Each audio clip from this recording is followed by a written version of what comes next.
Students, एक बार फिर से आपका एक नई वीडियो में बहुत बहुत स्वागत है। तो आज की इस वीडियो में आपके लिए लेकर आया हूं हमारी कक्षा 8वीं के समाज विज्ञान के सैंपल पेपर का सॉल्यूशन। तो वीडियो की स्टार्ट से लेकर अंत तक जरूर देखिएगा, क्योंकि स्टूडेंट्स अब आपका सिर्फ एक ही लास्ट एग्जाम बचा हुआ है, जो कि कल ही यानी कि 14 मार्च को होने वाला है। वो सामाजिक विज्ञान का है। इसलिए आज हम इस प्रैक्टिस पेपर की प्रैक्टिस करेंगे और इसमें जो क्वेश्चन मैं आपको बताने वाला हूँ, सभी क्वेश्चन मोस्ट इंपॉर्टेंट है। एक भी क्वेश्चन को छोड़ के नहीं जाइएगा। एग्जाम से पहले इन क्वेश्चंस को और इनके आंसर्स को पढ़ के जरूर जाइएगा। चलिए वीडियो को शुरू करते हैं। तो अब आते हैं सबसे पहले वैकल्पिक प्रश्न पे। ठीक है, यानी कि एमसीक्यूज मल्टीपल चॉइस क्वेश्चन है। तो इसको हम कर लेते हैं थोड़ा सा जूम, और ये हमने कर लिया इसको जूम। और देखो 1 से लेकर 5 तक हमारे एमसीक्यूज आ रहे हैं, जो आपको आंसर शीट दी जा रही है। देखो पेपर आपको अलग मिल रहा है, आंसर शीट आपको अलग मिल रही है। ठीक है, तो जो आंसर शीट दी जा रही है उसमें प्रिंटेड है, नंबर है 1 2 3 में उत्तर 1 उत्तर 2। ठीक है, उसमें पहला दूसरा। तो पहले जो आपके एमसीक्यूज आ रहे हैं, अब तक आपने जितने भी पेपर दिए सब में एमसीक्यूज आपको मिले थे। तो एमसीक्यूज में पहला क्वेश्चन यहाँ पे देखो, मैं इसका आपको क्वेश्चन बताता हूँ और उसका आंसर भी बताता हूँ। पहला क्वेश्चन है, ब्रिटिश संसद ने रेगुलेटिंग एक्ट कब पारित किया था? काफी इंपॉर्टेंट क्वेश्चन है बच्चों कि ब्रिटिश संसद ने रेगुलेटिंग एक्ट कब पारित किया था। अब किस किस को उसका राइट आंसर बताएं, वीडियो को पॉज करो, कमेंट्स बॉक्स में जाकर कमेंट्स करके बता दो हमारे आंसर को जाने बिना। अगर आपको पहले से आंसर पता है तो प्रैक्टिस कर लो और अपना आंसर कमेंट करके बता दो। चलो ठीक है, आपने गेस कर लिया होगा। अब जानते हैं इसका राइट आंसर क्या है बच्चों। इसका राइट आंसर है बी 1773, 1773।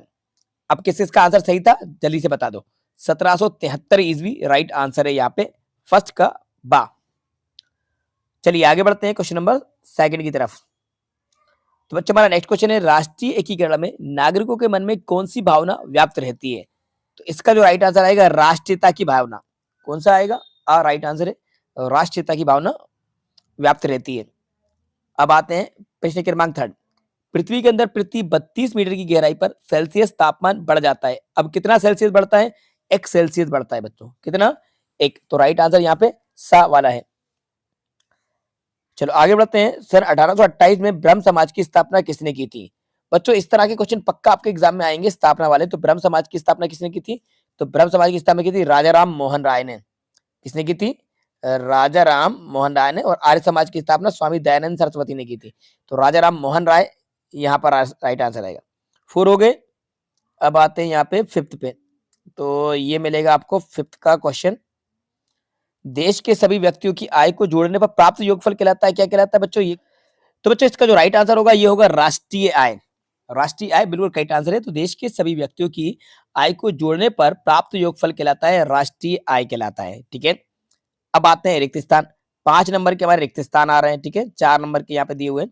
तो देखो पहला क्वेश्चन है, उत्तर अमेरिका का नगर मोटर कार निर्माण के लिए प्रसिद्ध है।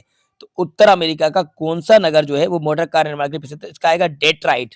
मैं यहाँ पे लिख देता हूं, आप लिख लीजिएगा डेट्राइट। डेट्राइट ये नाम है। ठीक है, श्यामजी वर्मा ने 1905 में लंदन में की स्थापना की। किसकी स्थापना की? Indian home rule society. ये मैं आपको यहाँ पे लिख देता हूं, ये लिख रहा हूं मैं आपको, इंडियन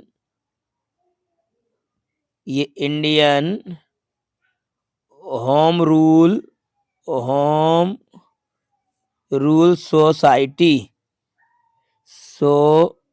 ये सब बना लेना, सोसाइटी कर लेना है ना। इंडियन होम रूल सोसाइटी की स्थापना की थी। ठीक है, अब आते हैं 3rd। ट्रांस ऑस्ट्रेलियन रेल मार्ग पथ से नगर को जोड़ता है। कौन से नगर को जोड़ता है? तो ये जोड़ता है सिडनी को। किससे जोड़ता है बच्चों? सिडनी को जोड़ता है। सिडनी राइट आंसर आएगा।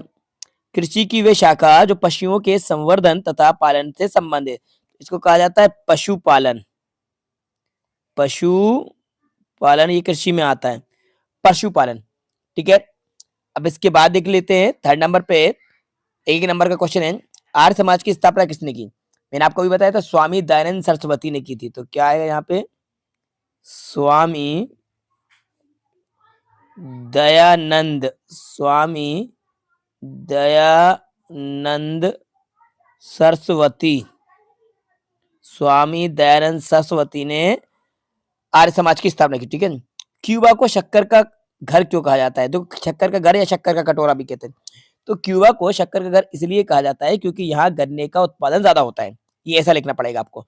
क्यूबा को शक्कर का घर क्यों कहा जाता है? क्योंकि वहां पे गन्ने का उत्पादन ज्यादा होता है और गन्ने से क्या बनता है बच्चों? शक्कर बनती है। ठीक है, राइट आंसर यहाँ पे मैंने आपको बता दिया। भारत में साइमन कमीशन के विरुद्ध असंतोष का कारण क्या था? सुरक्षा परिषद के अस्थायी सदस्यों का निर्वाचन किसके द्वारा किया जाता है? जेकारू किन्हें कहते हैं? मानचित्र मैदान और पहाड़ों को किन किन रंगों द्वारा दर्शाया जाता है? ये आपको बताना है। इसके बाद आ जाइए 4 नंबर पे क्वेश्चन पे। देखो ये क्वेश्चन है, क्रांतिकारी आंदोलन के उदय के किन्हीं 2 कारणों का वर्णन करना है आपको। यूनिसेफ की स्थापना कब हुई?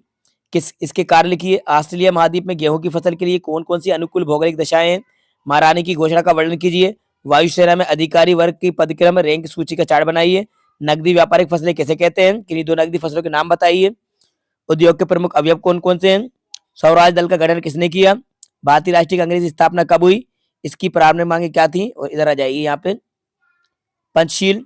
भारत की विदेश नीति। वी आकार की नदी घाटी की समोच्च रेखाओं द्वारा दर्शाइए। पठार को समोच्च रेखाओं द्वारा दर्शाइए। ऑस्ट्रेलिया महाद्वीप के रेखा चिन्ह निम्नलिखित को दर्शाइए। और ये इसके बाद आप नीचे भी आ जाओ, ये नीचे दिए गए रेखा मानचित्र में प्रश्न 5 में दिए गए स्थानों को दर्शाइए व इससे सावधानी पूर्वक प्रश्न पत्र से अलग का उत्तर पुस्तिका के साथ संलग्न करना है, तो ये आपको मिलेगा। ठीक है, तो ये पूरे क्वेश्चन जो आपको दिए गए हैं ये सभी इंपॉर्टेंट क्वेश्चन है, क्योंकि ये सैंपल पेपर फर्स्ट था। ठीक है, इसमें से ज्यादातर क्वेश्चन आपके आने के चांसेस हैं, यानी कि कल आपका जो पेपर होने वाला है समाज विज्ञान का आखिरी जो पेपर है हिंदी मीडियम के स्टूडेंट्स के लिए, तो ये काफी ज्यादा इंपॉर्टेंट क्वेश्चन मैंने आपको बता दिए हैं। तो बच्चों उम्मीद करता हूं कि वीडियो आपके लिए काफी ज्यादा हेल्पफुल रही होगी, तो इस वीडियो को लाइक जरूर कीजिएगा और हमारे द्वारा बताए गए सभी क्वेश्चन को पढ़ के जरूर जाइएगा। ठीक है, और अपने दोस्तों के साथ वीडियो को शेयर कीजिएगा। चैनल पर नए तो चैनल को सब्सक्राइब भी कर लीजिएगा। Thanks for watching.